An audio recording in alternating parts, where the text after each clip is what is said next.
so consciousness is more, not so much that consciousness you knew a little bit and then ultimately you knew a lot. The whole was always there. It took the evolving into man in order to appreciate the whole that has always been there and to bring forth words and thought forms to analyze and dissect the whole of consciousness that is always there. You can ask another question if we are still not clear. Well, I'm wondering if a way of thinking about this is that the decisions that man makes in his development, physically and otherwise, the extent to which that is, I don't like to use the word limited, but is inherent already in the universal truth, and how much there is freedom to deviate from some plan which might exist there. This is an interesting concept because it flies against what many religions talk about and the ultimate freedom. But ultimately, the soul is going to return to the force that created it, regardless of the decisions that it makes along the way. Still, like a magnet, it will be drawn back to the ultimate truth. It has no other choice. The decisions that it makes along the way will only sidetrack it for a while or slow down the ultimate evolvement and growth, but ultimately it will return. And in that aspect, yes, it is limited because all souls will ultimately return to the grace, to the creative force. As you're aware, it is a very long, extended time, and some souls wish to spend thousands of years in states that are not particularly growth states. Are there any choices, with that in mind, are there any choices that man cannot make? Toward the ultimate truth? Well, choices that would somehow interfere with arriving back at the ultimate truth. Man cannot make the choice to not arrive to the ultimate truth. That is primarily the universal truth, the universal law as to the growth of the soul.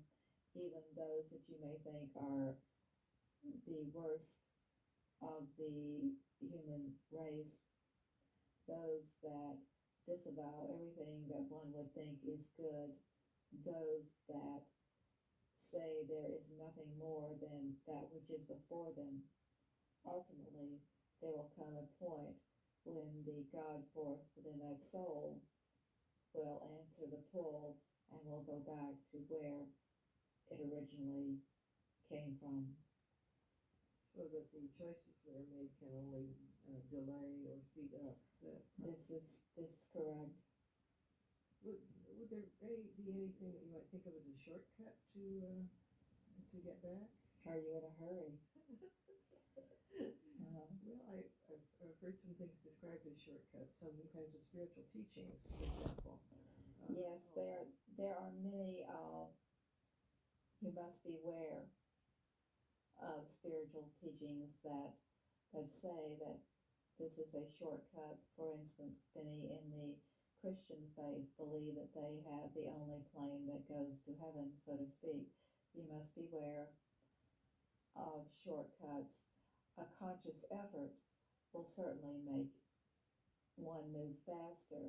The effort that many of those here on the new land are working toward, the effort toward enlightenment, will certainly help your soul move faster than those who are out choosing to spend their evenings in bars or doing other things and not thinking about enlightenment.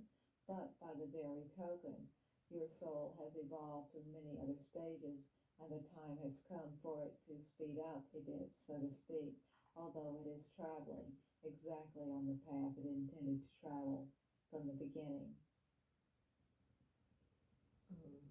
Well, this has a relationship with time, then, doesn't it? At least in our thinking, that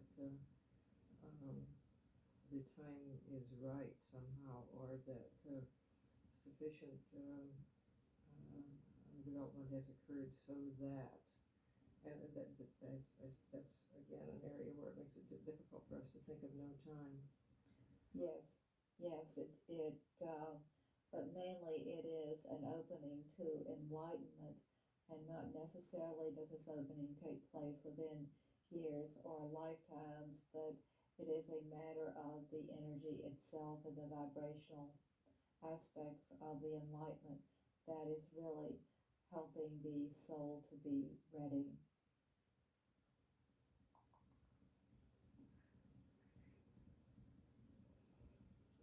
Yes, it's very interesting and very complex subject for us, and I'm sure I will have other questions in the future related to that that are not on my mind at the moment.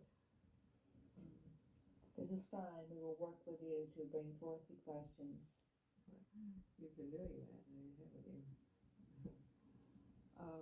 One other thing I got interested in when I was thinking about the collective unconscious and all of the myths that seem to be going into that, or coming out of it, as the case may be.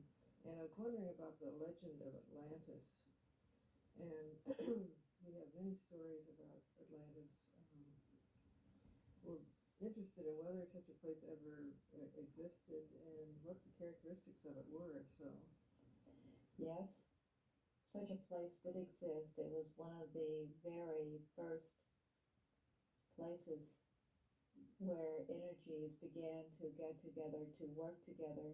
They did not have the body mass as you do today. Thought forms were much more common with much less what you would call verbal communication. In fact, verbal communication was just beginning to take place with the evolvement of Atlantis.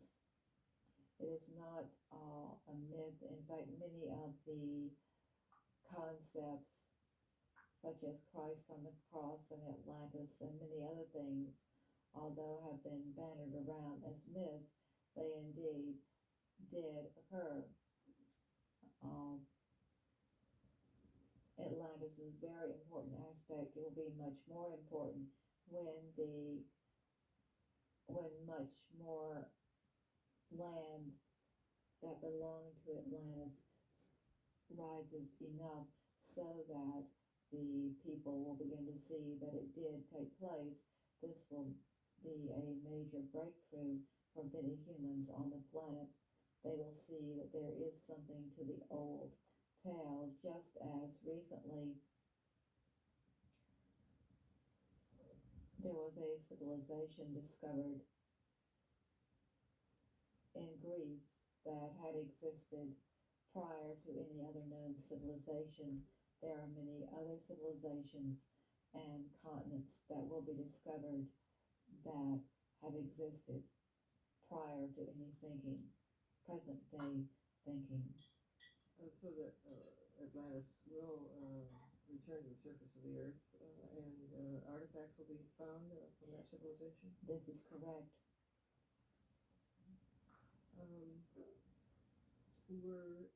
One of the, again, a question, myth that we've heard about Atlantis is that its own destruction was caused by some of the mental development of that day.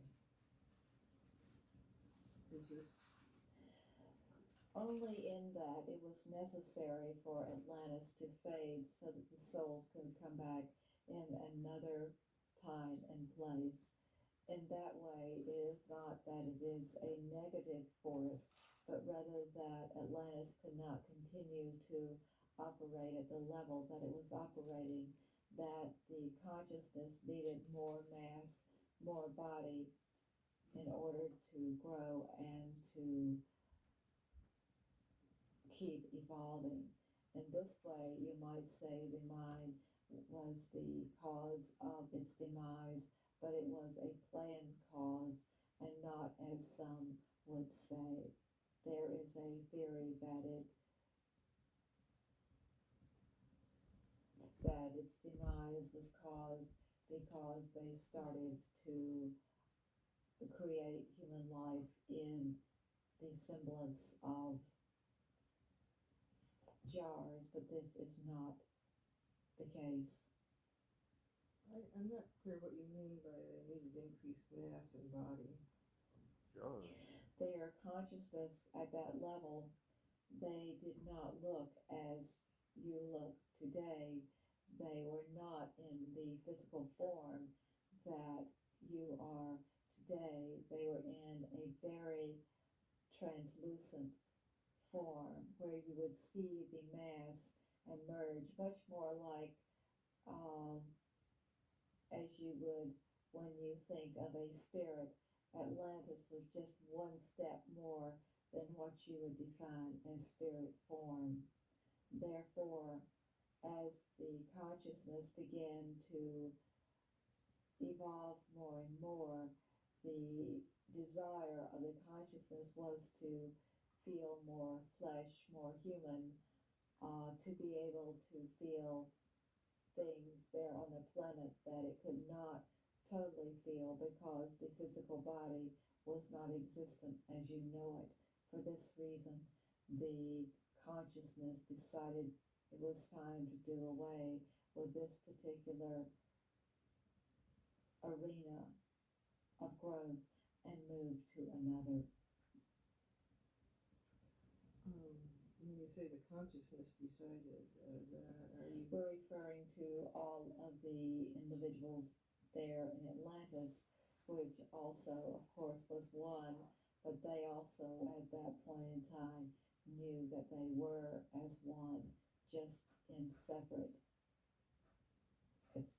bodies, but it's not really a body.